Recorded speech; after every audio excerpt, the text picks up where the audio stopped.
સુરતના જેવડા બજાર વિસ્તારમાં રસ્તા પરના દબાણો નહીં કરવા તેમજ સ્વચ્છતાની જાળવણીના ભાગરૂપે અઠવા પોલીસ દ્વારા વેપારીઓ સાથે મહત્વપૂર્ણ બેઠક યોજી હતી। આ બેઠકમાં મહાનગરપાલિકાના અધિકારીઓ પણ હાજર રહ્યા હતા। મીટિંગમાં વેપારીઓને એક ખાસ મુદ્દા પર જાણકારી આપવામાં આવી હતી। ઘણી દુકાનોની બહાર ફેરિયાઓ બેસાડવામાં આવે છે, દુકાનો આગળ પૂતળા મૂકવામાં આવે છે। આનાથી ફૂટપાથ અને દુકાનની આગળની જગ્યા પર દબાણ ઊભું કરવામાં આવે છે। સ્થાનિક પ્રશાસન અને પોલીસ દ્વારા વેપારીઓને આવી પ્રથાઓ બંધ કરવા માટે અપીલ કરવામાં આવી।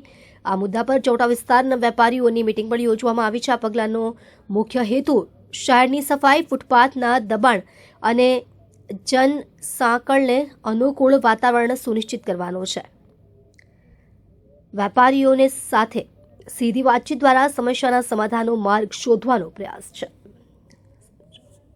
આજે ચોથા વેપારીઓની મીટિંગ કરવામાં આવ્યું છે, શું સૂચના આપવામાં આવી?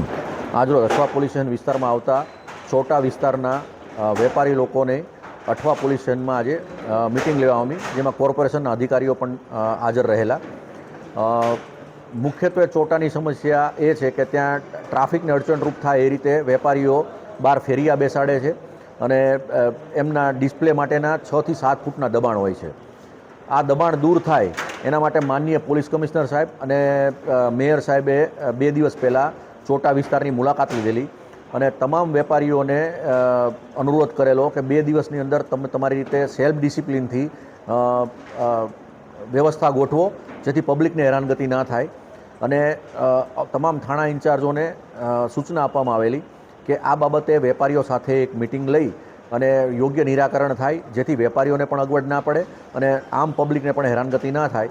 એના માટે એક મિટિંગનું આયોજન કરવા માટે માનનીય પોલીસ કમિશનર શ્રી દ્વારા સૂચન કરવામાં આવેલો, જેના ભાગરૂપે આજે મિટિંગ રાખવામાં આવેલી અને વેપારીઓ સ્વેચ્છાએ સહમત થયા છે કે અમે અમારી રીતે આમ પબ્લિકને હેરાનગતિ ના થાય એ રીતે અમારો વેપાર ધંધો કરીશું। અને એમની બીજી રજૂઆતો એવી હતી કે એક વેપારી 7-8 ફૂટનું રાખે છે, જેથી અમારી દુકાનનું દેખાતું નથી, તો અમારે પણ 7-8 ફૂટનું દબાણ રાખવું પડે છે। એટલે આજે અમે 3 વાગ્યાથી કોર્પોરેશન અધિકારીઓ સાથે સ્થળ વિઝિટ કરીશું અને આમાં જે વચલો રસ્તો થાય કે આમ પબ્લિકને પણ હેરાનગતિ ના થાય અને વેપારીઓને પણ એમનો ધંધો રોજગાર મળી રહે એવા વ્યવહારુ અભિગમ દાખવી અને અમે વચલો રસ્તો કાઢવા માટેનો પ્રયત્ન કરીશું। અને આજે એ કર્યા પછી કાલથી જે કોઈ વેપારીઓ આ નિયમોનો ભંગ કરશે એમના વિરુદ્ધમાં અમે ગુના દાખલ કરશું।